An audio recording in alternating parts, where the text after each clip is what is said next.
Comment gérer ton stress avant de passer un examen? Meren, je connais trop de personnes qui révisent hyper bien. Genre vraiment, elles révisent super bien, elles connaissent tous leurs cours par cœur.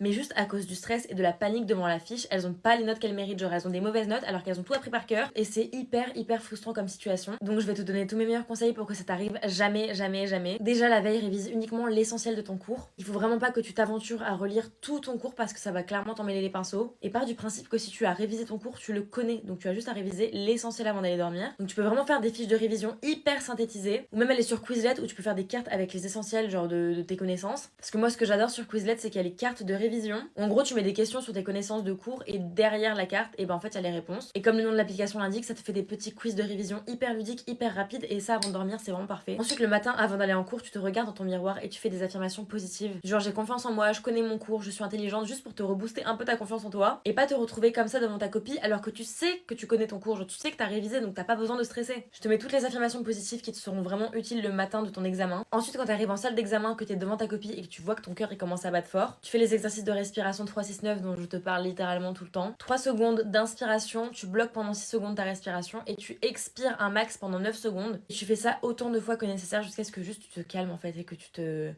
détende. Ensuite, quand t'es devant ta copie d'examen, Marianne, ne te compare pas aux autres, ne regarde pas ce que les autres font, ne regarde pas le rythme des autres. C'est pas parce qu'au bout de la 20e minute, il y a déjà quelqu'un qui sort de la salle que toi t'es en retard. T'es juste à ton rythme, tu vas à ton rythme. Et tant que tu respectes le temps de ton examen, c'est vraiment tout ce qui compte. Donc ne te compare pas à tes copains qui sortent plus tôt. Genre, s'il faut vraiment que tu finisses à la dernière seconde, et bah tu finiras à la dernière seconde. Prends vraiment le temps qu'il te faut pour bien faire ton examen. Ensuite, c'est important aussi, Marianne, que tu organises tes affaires la veille. Si t'as un examen par exemple de mathématiques, fais bien attention à ce que ta calculatrice elle soit déjà dans ton sac, à ce que t'aies un stylo, une gomme, un blanco, tout ça. Parce que au moins ça t'enlève déjà un gros stress le matin. Quand t'arrives à l'école, tu sais que t'as déjà tout dans ton sac, t'as pas besoin de demander un crayon, un stylo, une calculatrice, d'être comme ça, de demander à la classe d'avant. Enfin, au moins t'es tranquille. En faisant tout ça, Marianne, tu verras que déjà tu vas être beaucoup moins stressée avant tes examens et que tu vas beaucoup mieux les réussir.